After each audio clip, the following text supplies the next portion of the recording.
Alright, welcome back to another reaction. Today we're going to take a look at Kings and Generals. Their episode, Was Sparta Really Different? And I'm assuming that what they're going for here is, was it really all that different from other Greek city-states? Realistically, I feel like most people that are watching this, and pretty much everybody who follows Kings and Generals, is probably well aware of the fact that Greece was not this unified entity. It's not like the modern country of Greece or really anything like that. Instead, it's a variety of independent city-states that have their own complicated interrelationships with one another. And one of the most famous of these is Sparta. Now, I'm going to also take the assumption that they are rolling with the idea that Sparta's not all that different, and it's for two reasons. A, the actual card for the video says the Spartan Mirage, which I'm assuming is referring to some kind of this is what they want you to think, or what people think of when they see Sparta, but it's not really accurate. The other reason is, if you look at the bottom, you can see the different chapters here. The first chapter is called The Myth of Spartan Uniqueness. So if that doesn't give it away, I don't know what does.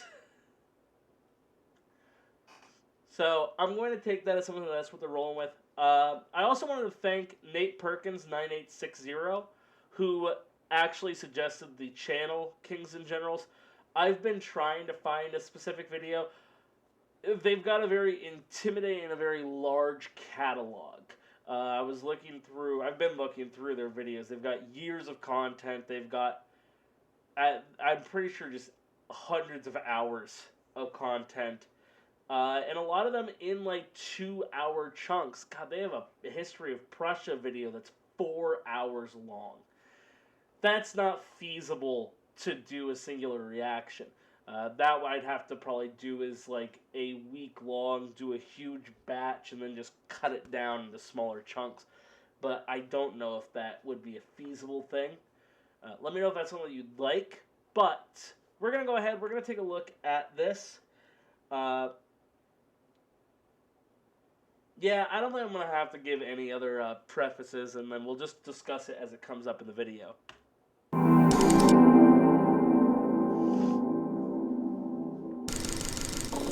Ancient Sparta is a polity considered unique from all other ancient Greek cities, not just by modern audiences, but by its contemporaries and even its own population. There are many examples of Sparta's deviation from the rest of the Greek world, from their supposed austerity in life, to their state-owned system of land control, to their extreme militarized society. Yeah, that's the thing that most people probably think of today when they think of Sparta, is the Spartan warriors, the hoplites they put out, the a heavy reliance on their military and their militarization that comes with it. We'll see what they have to say here. However, this idealization of Sparta conceals a far more complex reality, a phenomenon described by the French classicist François Ollier as the Spartan mirage. Behind centuries of Spartan propagandists who promoted the idea of Spartan uniqueness lies a reality that reveals Sparta as a city that was still very much a Greek city-state like all the others. In this episode, we will dispel several myths about Spartan uniqueness, including their supposed lack of artistic expression and luxury. Yeah, that's something that we kind of always look at too. People think of Sparta and they think of that military aspect, the hard training, the heavy reliance on the military as a focal point of society, and when you think of a society as wholly focused on military endeavors, you tend to lose the culturally important exterior pieces, the art, the architecture that they produce. And every society is going to have that. no matter how much people think of it as something else, it's always going to be there, and it's almost always an incredible mirror of what their society and what their culture is focused on and believes in, or what the artist believes should be the focus. Along the way, we will explore both the ways in which Sparta was unique and the many ways in which the Lacedaemonians were much like their Hellenic siblings. So, was Sparta a unique state? Did it possess wealth, poetry, and other cultural practices similar to those found in the rest of the Hellenic world? And what exactly is the Spartan mirage? Welcome to our myth-busting video on Sparta, where we will discuss just how special it was within the broader context of classical Greek civilization. Now, this is an important point to bring up really quickly as we dive deeper into this.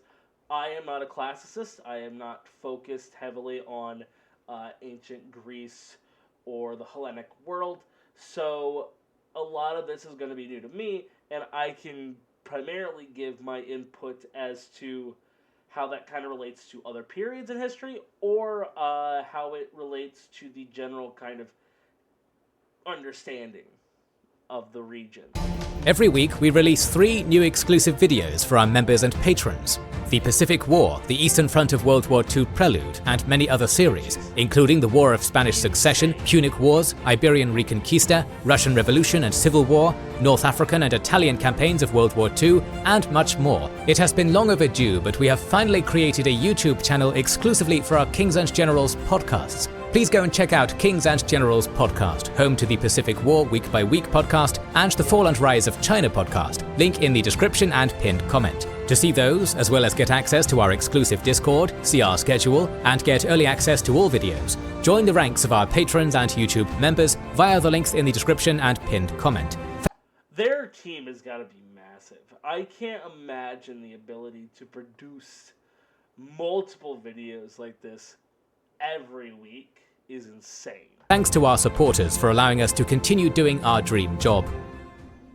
Before we meet the Spartans and begin scrutinizing their culture, we first need to understand the idea of the Spartan mirage. The mirage is, in essence, the vision of Sparta that exists in today's modern culture, featuring a city of muscle-bound warriors living austere communal lifestyles focused solely on cultivating immense military might. As the Spartans themselves left behind few written records, this image of Sparta was originally created by outsiders from other parts of ancient Greece. Yeah, it's important to kind of look at the reality that a lot of this is mythologized. Realistically, a lot of world ancient history, especially, has been mythologized because, well, have you ever heard the term, history is written by the victors?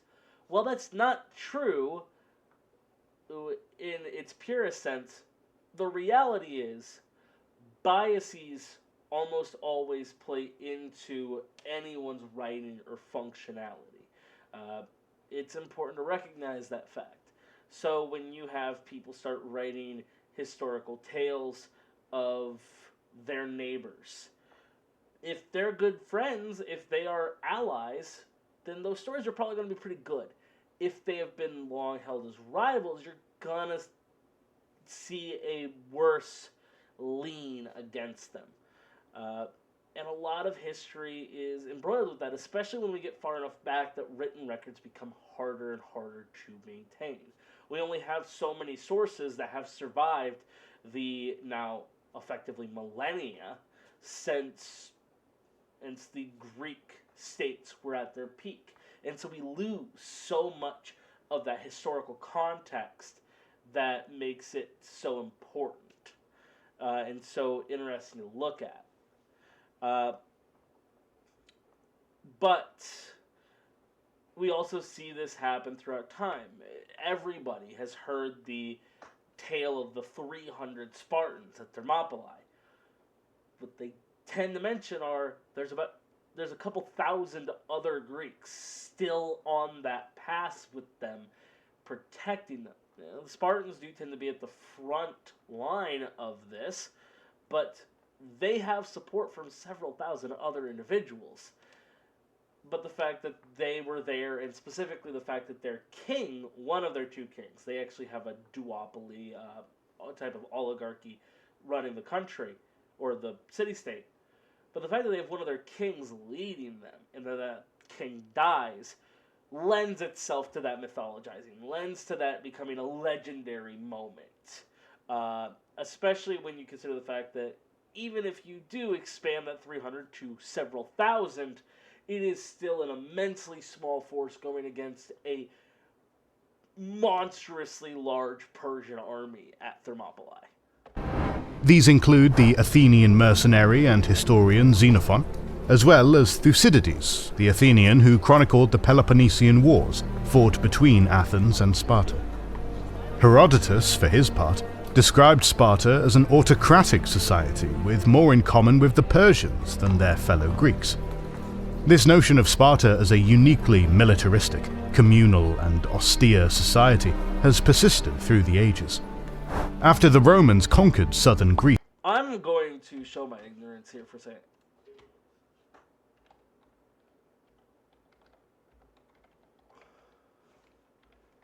Severe and strict manner, attitude, or appearance. That makes sense, and I understand where they're coming from with that. They used it several times, and everything else around it made perfect sense to me. I didn't know what that word meant off the top of my head. So yeah, severe or strict in manner, attitude, or appearance is very accurate to a lot of people's depiction or understanding of Sparta. And now we're on to the Roman Empire really quick here. Society has persisted through the ages. After the Romans conquered southern Greece, they transformed Sparta into a tourist destination, capitalizing on its purportedly martial past to attract visitors. 1,000 years later, when European intellectuals began rediscovering the classical world, Enlightenment thinkers such as Jean-Jacques Rousseau continue to perpetuate the myth of Sparta as a society of invincible, monk-like warriors. In modern times, however, the Spartan mirage has been criticized by scholars who have worked on Sparta, such as Paul Cartledge and Stephen Hodkinson. With this in mind, let us see what the truth of Sparta is. The most prominent myth about Sparta is its supposed extreme austerity. In this view, propagated by ancient authors such as the Greek philosopher Plato, the Spartans were a people who denounced extravagance and wealth, preferring simple lives. Imagine. Yeah, that is not accurate. Now, I'm sure there were some individuals, and that is kind of the idealized form therein. But it's important to remember that Spartan citizens largely had decently sized plots of land that their family managed, and they had, is it the helots, which were a class of slaves that worked the land for them. So just in having that societal structure, it's pretty clear that they had a certain level of what's the right term?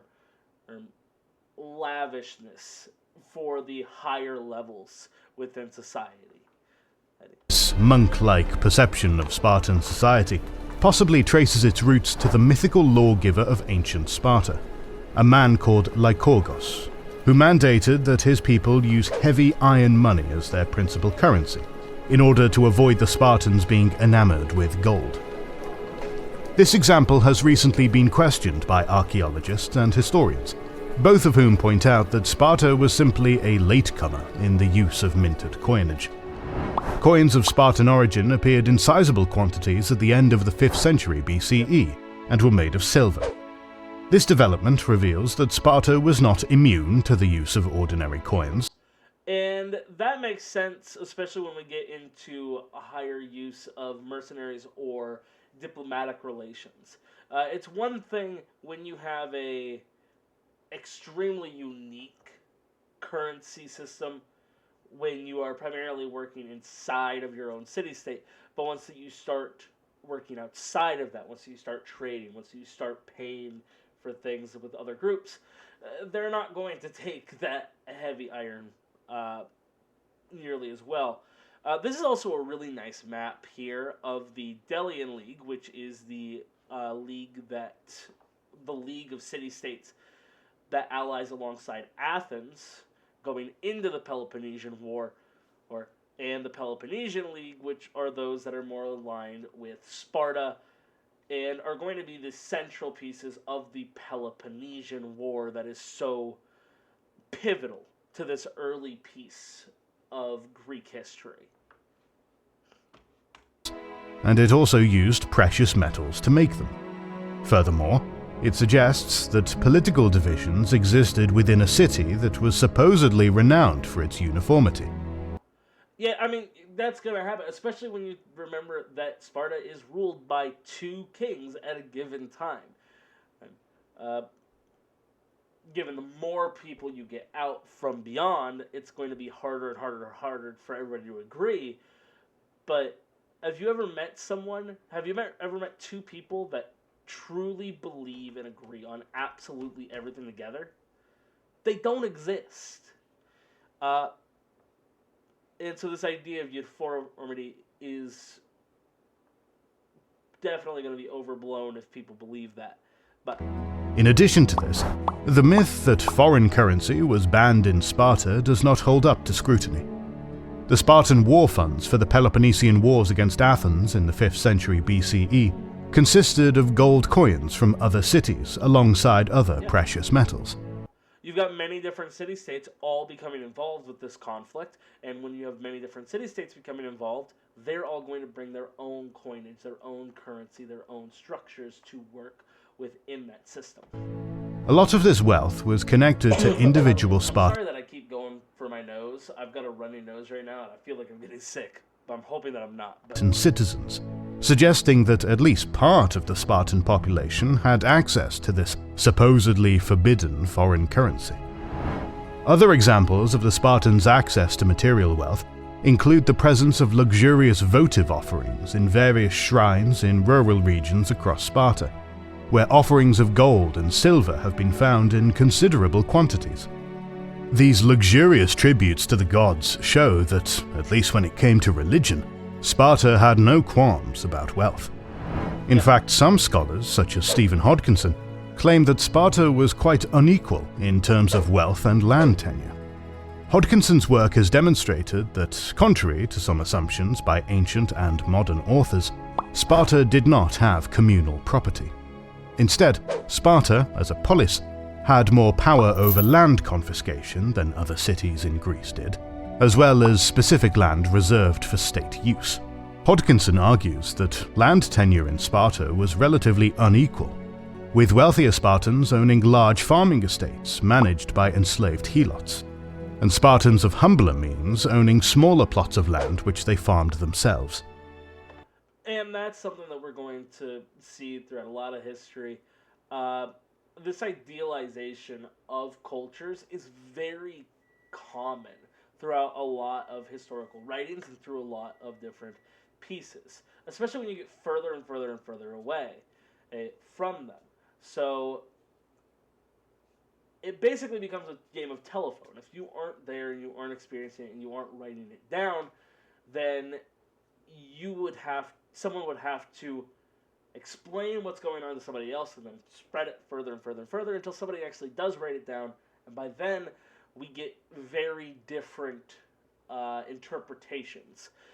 That's also something that is important to recognize throughout history is, just like I said, that we don't have that you'll never find 2 people that totally agree on everything. You'll never find that historians agree on absolutely everything. There is plenty of room for debate and instruction, especially when we get back to ancient history, where records are a bit more odd, and archaeology becomes a much more necessary, much more important focus to understanding the past and how people worked and did things for their lives. The fact that Sparta was composed of many small settlements also attests to this reliance on farming, as these smaller settlements often included farming estates. Land inequality was, in fact, one of the reasons behind Spartan manpower issues in the 4th century BCE. Sparta was traditionally a conservative city, preferring to stay within its own sphere of influence rather than expand outward. However, wealth inequality increased due to the concentration of power in large estates through inheritance laws, which favored owners who preferred a more luxurious lifestyle.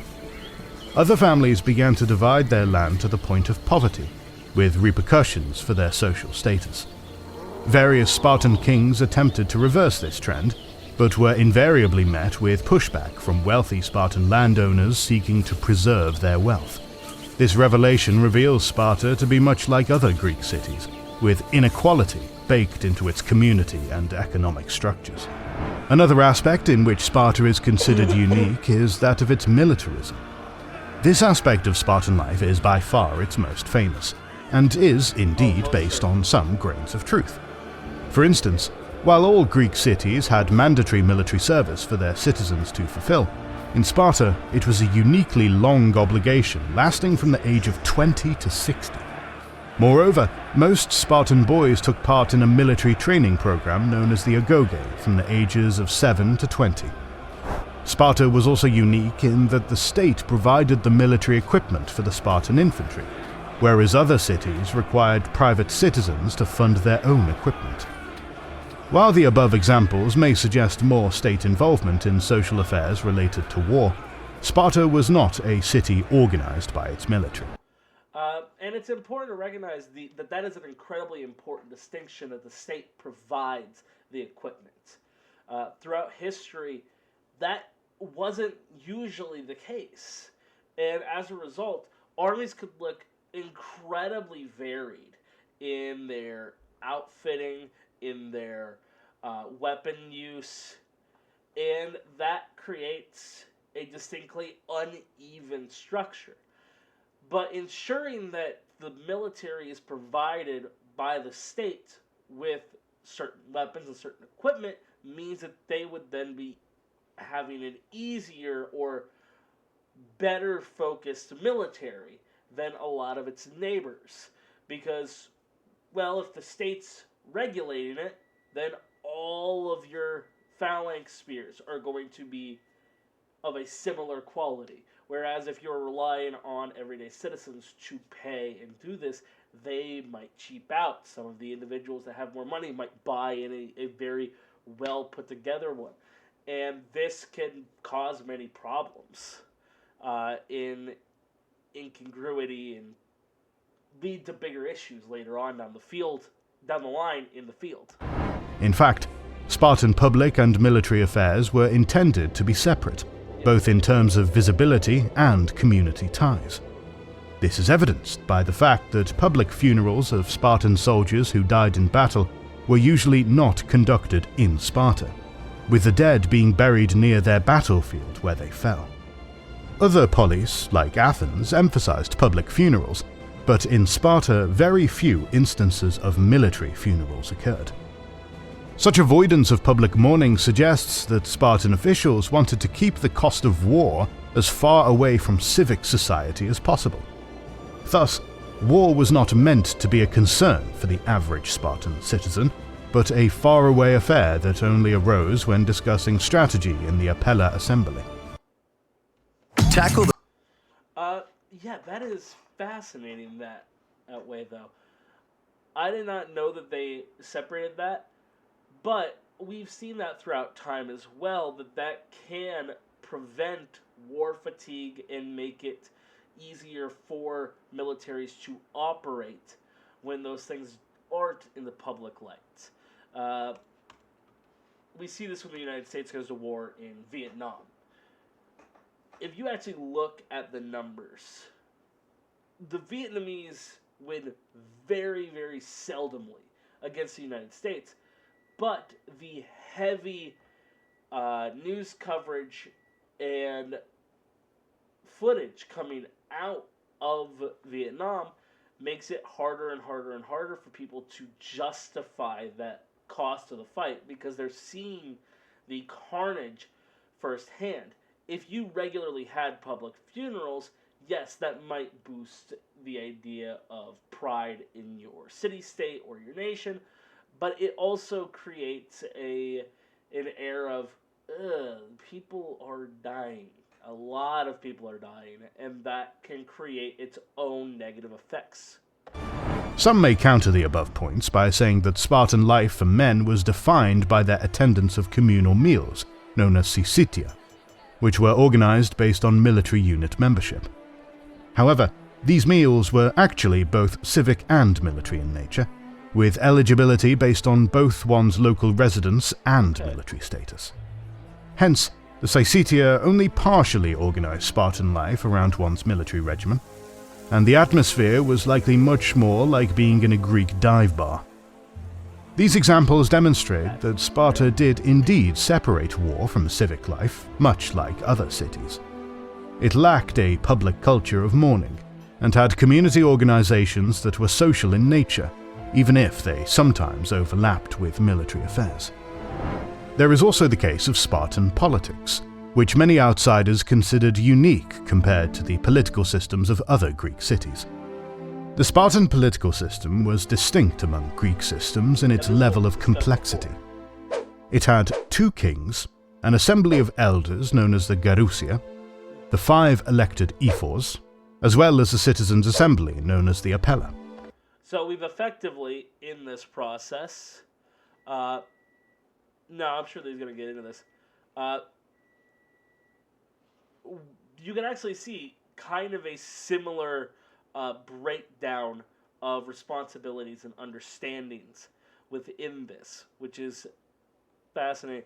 The kind of breakdown of roles, which is cool. I like it. And we also get an elected assembly. Each of these elements can be found individually in other Greek polis, but their co-presence in Sparta is a bit of an outlier.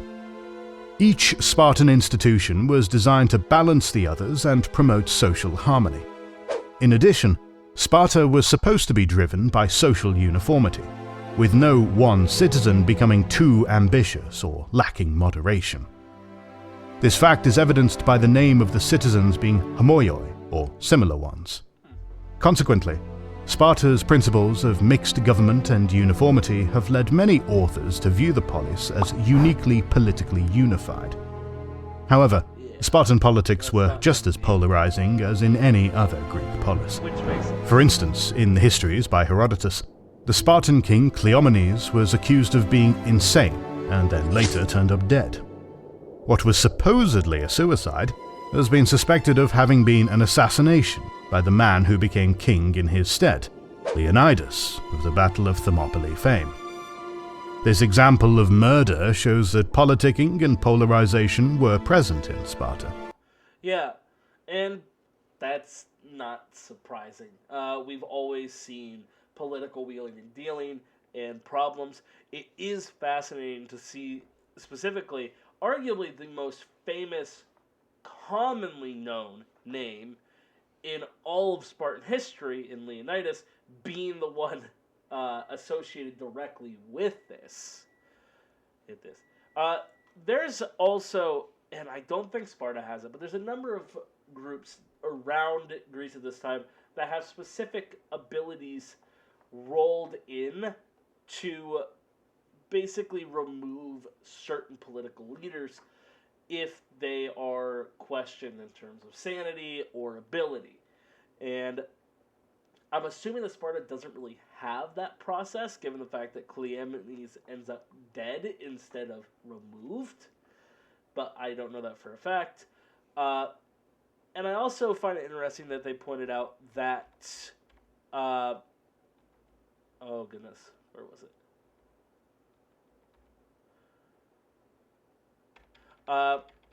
The fact that they basically had it set up where they would go through and these different parts of the government were meant to balance each other. It's very reminiscent of how the United States government is 3 different branches that all have specific checks and balances to prevent one another from getting too strong. And I'm assuming that they had something similar among their differing sectors of the government. These myths of social harmony were propagated by both Laconophile authors and the Spartans themselves, as they thought these helped Sparta's reputation. Despite this, Spartan politics were just as chaotic as the factional squabbling of any other Greek city. Sparta is also recognized for its unique social composition and community values.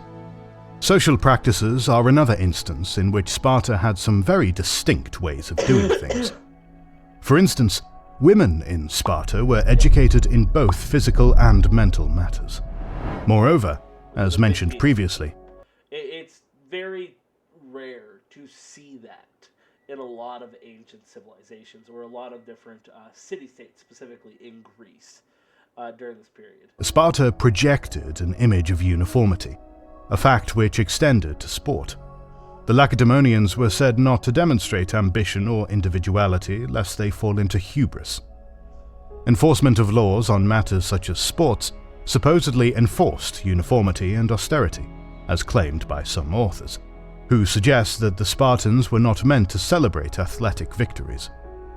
In reality, archaeologists excavating Spartan shrines have discovered numerous examples of votive offerings, with inscriptions that mention individual athletes and their achievements. These include statuettes and inscriptions that mention people by name and their accomplishments. The conclusion we draw from these private offerings is that Spartans could, and indeed did, celebrate individual achievements, and were not as slavishly conformist as we are led to believe. Yeah, which makes sense. It's very seldom that you're going to find a group that completely ignores success. Continuing on. Another facet of Spartan society that was often contrasted to that of other Greek cities was the restrictiveness of its citizenship. Spartan citizenship usually required that both of one's parents be native Spartans. However, the notion that the Spartans were uniquely restrictive in their citizenship has been questioned by scholars such as Paul Cartledge. Citizenship in Sparta was subject to screening by elders, and contingent on the ability to contribute to the collective meals known as the Sycetia. Despite these tests, it was also possible to become a citizen of Sparta if one was recruited into the Spartan military. These people, known as the Neodamodes, were bestowed with natural rights nearly equal to those of a native-born Spartan. Thus, the Spartans could be more flexible in their relations with foreigners than initially assumed by many authors and traditional scholars. Considering the fact that they seemed like a closed-off society, and one that wasn't interested in the expansionism or colony founding that other Greek city-states were into, it makes sense that there's a number of people who would assume that they would be incredibly restrictive and preventative on bringing people in. However, seeing the reality that, first off, both women and men are considered citizens, which is not universal in Greece, during this period, is a big deal. And you can see basically a structure of natural born versus naturalized citizenry. So if an individual is born of both a Spartan mother and father, then they are automatically a citizen. But if they are there and they can prove that they can be supportive of the cultural practices and provide for the community through the Sycetia, then they can be naturalized in, and just like we've seen in a number of countries around the world, military service kind of gives you a fast track to that naturalization. So, very interesting. Very cool. The last aspect of Spartan life we will investigate is that of Spartan artwork. When it came to creative expression, Sparta was far from the austere place that many of the myths about it would suggest. The artistic skill of the votive offerings mentioned previously is also seen in the elaborate design of the architecture and pottery found in the city's settlements. Throughout Spartan history, I'm Greg. I'm Gabby. I don't care, Greg. And I don't know your name. No, I don't care about you either, Gabby. We're moving on. Spartans patronized flashy art that was often used to display their status and prestige. In addition to material culture, there was also the written word. Although the Spartans left behind precious few written records, their citizens were literate and could appreciate poetry. Examples of local poets include the 7th century poet Tyrtaeus and his contemporary Alcman. Tyrtaeus' poetry concerned itself with military glory, a fact evident in his Elegy and Iambus. And things like that being the most famous art pieces that come out of Sparta really does help reinforce that traditional myth that the city-state is heavily focused on the military and on military action. A lot of their pottery also includes images of individuals in battle or training. And that can also very much so reinforce that traditional idea, even if it's inaccurate. Abide then, O young men, shoulder to shoulder, and fight. Begin not foul flight, nor yet be afraid, but make the heart in your breasts both great and stout, and never shrink when you fight the foe. And the elder sort, whose knees are no longer nimble, fly not yet to leave them fallen to earth. Overall, the Spartans were often more intense in their use of traditional Greek institutions than their counterparts in Athens, Thebes, Corinth, and other parts of the Hellenic world. Nonetheless, these institutions were very much present in other cities. There were some instances in which Sparta was unique, like their women having more extensive property rights and their length of military service. However, these are outnumbered by other institutions that were very much Greek. Like any idealized society that is seen as part of a bygone golden age, the reality of Sparta was far more complex than the myths it inspired. The Spartans were stubborn, elitist, and conservative, traits which led to their downfall. But despite their and others' dreamlike projections, they were still very much Greek. This is the greatest lesson of Spartan history, that people make their own history, but not as they please. More videos on the classical Greek world are on the way, so make sure you are subscribed and have pressed the bell button to see them.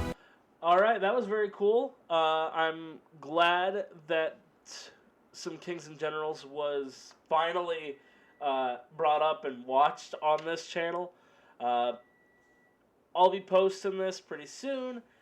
If you have any other ideas, any other videos that you want me to check out, any other things, I think I'm going to check out Overly Sarcastic in the near future. They've got some cool videos that I wanted to look at. And I'm hoping that ERB is going to drop their new song anytime now, which I'll check that one out too. Either way, have a great day. Oh, you know what? I'll leave you off on one other thing that a lot of people know about Sparta, but is probably inaccurate. And that is the idea of leaving the baby on the hillside. I know that most people probably don't actually believe that as like a fact, but that was a mythologized thing that modern archaeological evidence doesn't really support, that children were left out to be taken by the elements. Either way, though, can't wait to see you in the next video. Next week, I think, is probably going to be pretty light on content. I've got a full... I start working full-time for a full week next week, and then I'll have a week off, and then I go back to work fully for the school year after that. So we're going to slow down probably on some of the videos coming out.